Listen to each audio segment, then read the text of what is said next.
Well, like the Knicks, the Hurricanes dropped their first 2 games of their best of 7 at home, trying to get right in Florida. That's going to be tough because the Panthers are a wagon. And Dmitry Orlov had Game 3 to forget. First period, no score. Panthers take it into the offensive zone. Alexander Barkov pass to Niko Mikkola goes off Orlov skating in. That's just bad luck for a guy who won a cup with Washington back in 2018. But things for Orlov go from bad to worse in the third. Hurricanes turn the puck over in neutral ice. Orlov trying to stop Jesper Boqvist. Good luck with that dangle, and Boqvist goes 5-hole. Florida doesn't need an invitation to get going. They came in with 5 goals in 3 straight games. They had 5 in the third period here. 5 minutes later, Sam Bennett to Mikkola, and all Orlov can do is wave his stick at it. It's 3-1, and here's where things really get lopsided. 20 seconds later, Orlov tries to clear, hits Matt Tkachuk in the back. Tkachuk finds Barkov in the middle of the ice. Barkov's second of the game.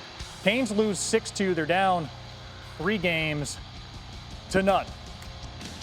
11-year NHL vet Kevin Weeks joins us now. And Weeksy, the Panthers, man, they're a problem. We know that. They've been to 3 straight Stanley Cup finals, won it last year. But they're outscoring the Canes through 3 games, 16-4. What have you seen that you liked from the defending champs, particularly in yesterday's Game 3?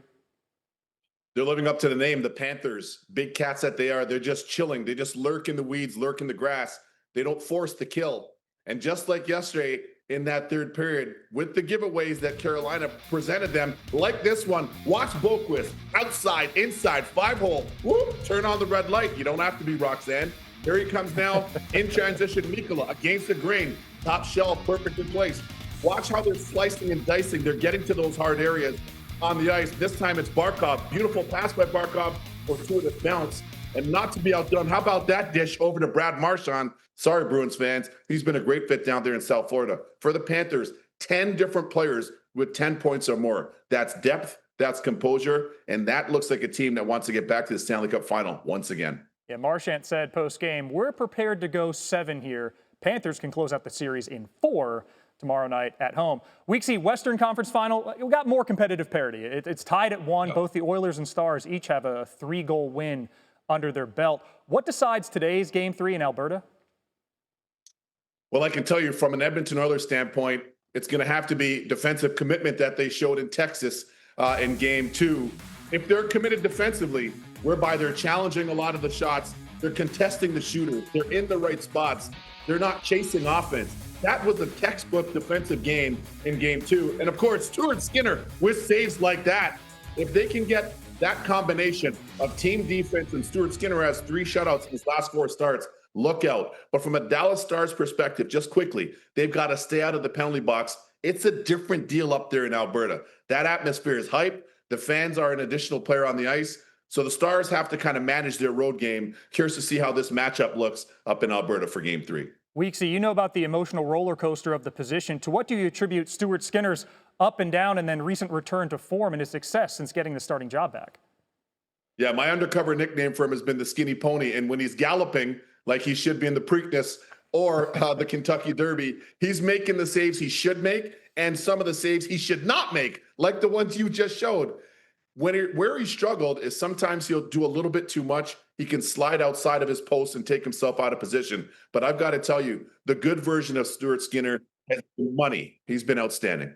Don't sleep on the early puck drop. Stars-Oilers Game 3 is at 3 Eastern on ABC. Weeksy, thanks so much.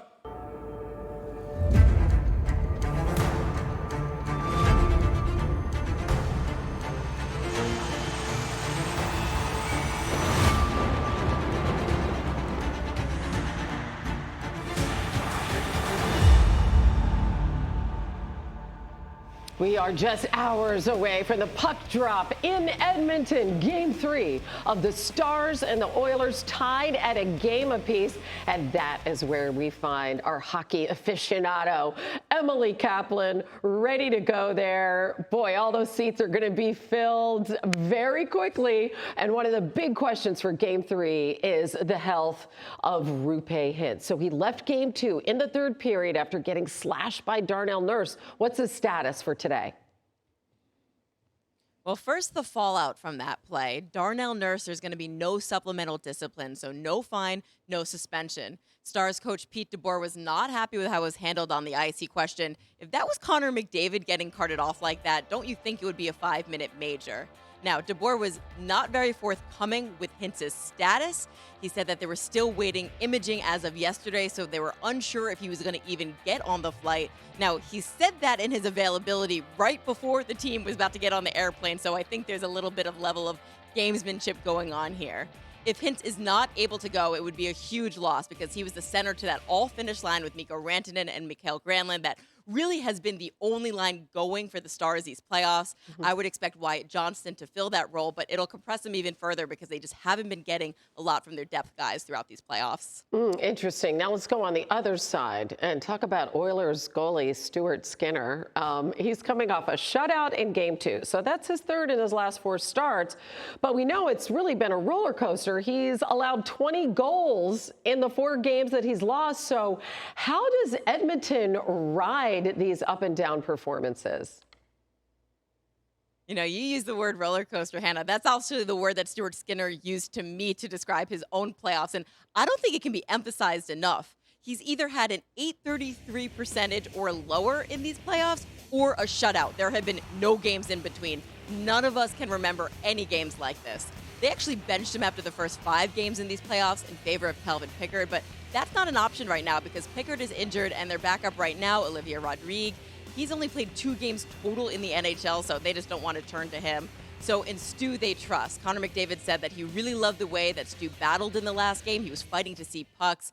And as Stuart told me after the game, he just has to rely on his support system. It's his family, it's his coaches, it's his teammates. But he also said, I need this whole city behind me. And he understands what that's like because he grew up here in Edmonton. And you mentioned all these empty seats. There is perhaps no louder rink that I go to in this league. So they all need to get behind him tonight, he thinks, to have a great game. Yeah, that is very cool. Cannot wait to see the atmosphere. Emily Kaplan, as always, we appreciate it. We'll have Game 3 of the Western Conference Final for you on ABC. Connor McDavid and the Oilers hosting the Stars, 3 Eastern on ABC and ESPN+.